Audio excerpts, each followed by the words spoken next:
How can we locate those big schools of roaming bass out in open water? Golly, everybody's going to get this one right. I shouldn't even ask such a simple question. How can we locate big schools of roaming bass? Sometimes we call them wolf packs if they're feeding bass out in open water.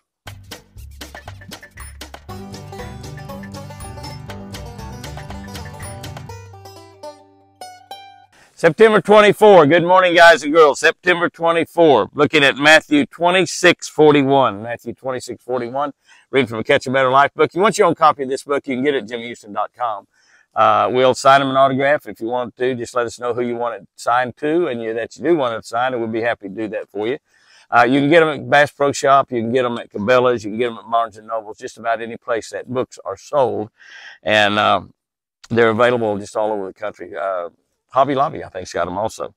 Matthew 26:41 says, watch and pray, lest you enter into temptation. Watch and pray, unless you enter into temptation. The spirit is indeed willing, but the flesh is weak. We don't want to mess up. We don't want to be tempted and fall into sin. Our spirit is willing, but our flesh is weak. Our flesh is weak. What causes us to sin in the first place? Let's see who Jesus was talking to. This is red letters. Let's see who Jesus was talking to as we look down through this devotion. It's really important to pay attention to what's going on around you at all times in fishing. Really be alert to what's happening around you.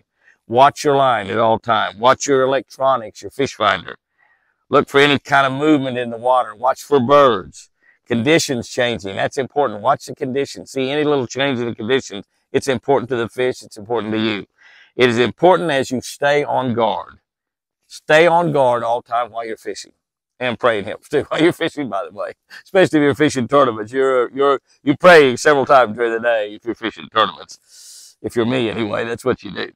In today's verse, Jesus was talking to Peter. That's right. The impetuous disciple, one of the greatest disciples, told Jesus he would die for him, and then less than 24 hours later run away and denied. He even knew him. Denied so violently he was cursing. He was cursing. But Peter was one of Jesus' most trusted disciples. And he told Peter, and he's also telling you and me, how to keep from entertaining temptation. Entertaining temptation. You know, that's what we actually do. That's what we actually do. How to keep from actually acting on what we are being tempted by. That's what Jesus is telling him right there. And you know, actually, we like to be tempted. Actually, we enjoy being tempted. And that's what causes temptation to lead into sin, is because whatever is tempting us looks pretty attractive. Might be dressed in a short skirt. It might be a real pretty sparkling drink. It might be all sorts of stuff, but it might be money that's tempting us. It looks pretty, a big pile of money. It looks pretty. It looks inviting. It looks like something that could really maybe change our life. Well, it can change your life. Sometimes for the better, often for the bad. How we do this, it might be not going to the wrong places. It might be not hanging out with the wrong type people. That's one way we can avoid temptation. But here's the key. We got to be on guard at all time and be on the watch for Satan's tricks. That's right. The old ugly devil. This is who is involved in this temptation thing. I heard a preacher preach one time back when I was probably a teenager, a little bit later in that life maybe, that God never tempted anyone. He tests us, but he never tempted anyone. And I thought, well, that's crazy. Surely he did. But I've read the Bible through every year since I was in my mid-20s, and I've yet to see a place in there where it said that God tempted somebody. So when we're tempted to do something wrong, that ain't God. That's the devil. That's Satan himself leading us into this. God knows we're weak when we get tempted.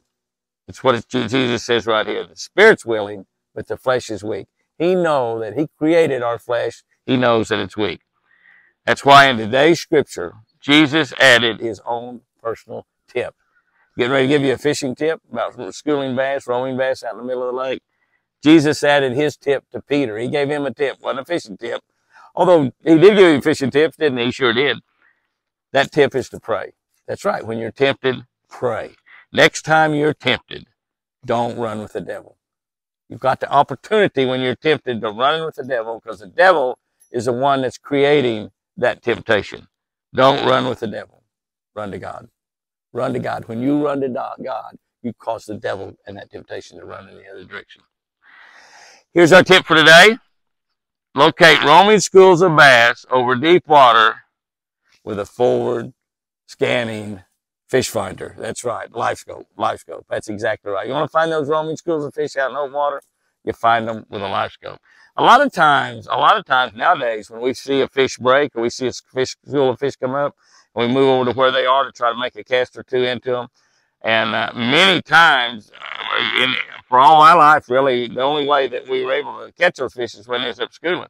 And they'd pop up over here, and then they'd pop up over here, we'd run over here, and then they'd pop up back over here, and we'd have to run back over there. Now, yeah, when they're up on top schooling, chasing shad, even if it's just one or two fish, there may be a big giant school there. When we see that happen, yeah, we go over there, we throw our bait over there, it's close enough to cast to. But once we do that, we start scanning. You start scanning. You start running. If you got a right height turret on there, start moving that thing back and forth. Or if you got a right height turret, one of the easiest and fastest ways is simply to put that turret facing forward and then just scan back and forth with your trolling motor. And many times, if that fish is within however far you got that set out, 50 or 100 feet, 150 feet, you're going to see that school of fish. Now you can throw in them when they're not busted on top of the water. Can I tell you? That really works. Guys and girls, go out there and have you a great one today. And remember, I sure do love you.